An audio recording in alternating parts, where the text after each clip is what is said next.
So this case is the Hannah Kobayashi case. Now, Hannah went missing in the 8th of November 2024 from LAX airport. When she went missing, originally she had travel plans with her boyfriend. He then became her ex-boyfriend, and rather than risk not getting a refund, they decided to travel together, and in New York they would go their separate ways. Hannah went missing the 8th of November at LAX airport. She was meant to get her connecting flight to New York. Sadly, she did not board that flight. She was then spotted the next day at a bookstore in the Grove Shopping Centre, but also she'd made 2 payments, a Venmo payment to 2 names that the family do not recognise. On the 10th of November, in the same shopping centre, there was a Nike event, and it was just by luck that a YouTuber had actually picked Hannah up on the camera in the background of this, which would then confirm her whereabouts. But again, she was at the Grove Shopping Centre. On the 11th of November, her mum texted her to ask if she had made it to New York, because originally she had planned to meet up with her aunt there in downtown New York. She replied to her mum no, but at that point her messages started to become very random and not sound like her. She had texted a friend saying she didn't feel safe, and she'd also said that hackers had tried to steal her identity and take her funds. And they've had her on a mindfuck since Friday. So this was a message that the sister had screenshotted and sent to CNN. A message was also sent to a friend, and she said, "I get tricked pretty bad into giving my funds away for someone I thought I loved."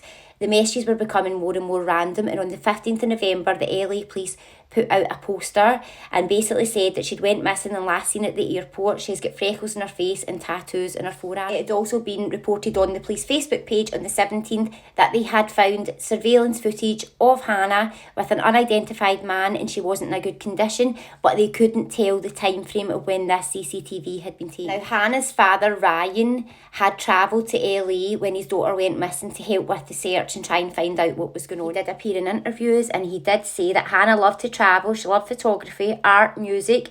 He did admit that he wasn't close to her growing up.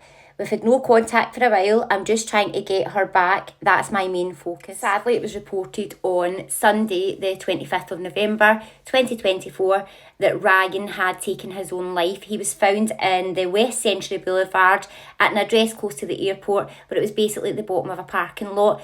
It has came back to say that this was suicide, but the family have also spoke out to say, and they're very firm about this, that Ryan passed away with a broken heart. I can't imagine what the family are going through, considering they have lost their daughter, and it is an active missing person case at the moment. So his daughter has not been found, Hannah has not been found at all.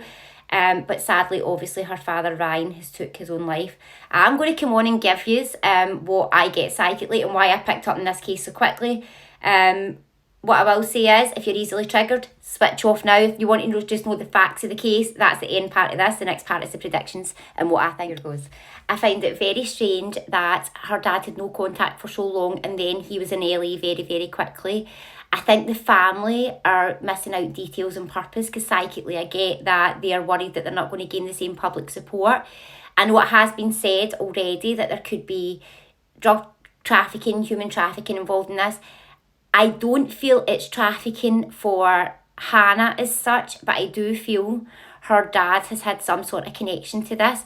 I feel that the connection that comes in around it, they wanted him, they didn't want her. Bearing in mind, this is only my opinion. But I do also think as well, it would be easy to think that man passed with a broken heart. He was searching for his daughter, he couldn't find her.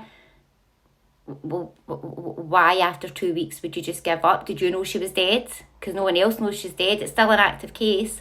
I think it's very strange, and I think the fact this has happened over the last 48 hours, it doesn't shock me that people are raising suspicion and think there's something strange.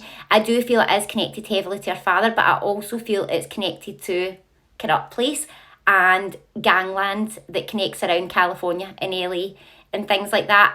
I feel they were trying to get that man there, and again, he's not had a lot of contact with her. I know the sister has spoke out, and she's obviously absolutely heartbroken at the passing of her dad. But I do find it strange that it's not been confirmed that her sister's not passed. It's not been confirmed that she's been found. So I find it very strange. Or I psychically get that's not why he took his own life. I feel it's more, I don't believe he has took his own life. That's the reality. I feel that there's something a bit more that runs deeper with this. I feel going into Christmas, we're going to hear more about it. But bearing in mind, this is very much an active case. And it's not a case or an active case I would normally jump on. But as soon as I see it, I just feel like we have to put it out there, because I feel this case is going to take a big spin over Christmas. I want to say the family are being too coy and they're keeping too much back, but I feel the aunt is singing the praises too much of the dad, and I think there's something to be said for that, and I feel it'll be the aunt and the dad that are going to be named over and over in this, but I don't feel we hear any conclusion to the end of January. I don't feel we're going to hear anything about finding Hannah until getting into near mid-December time, possibly near the end. That's my take on it. Go down the rabbit hole, tell me what you think in the comments, and I hope you've enjoyed it.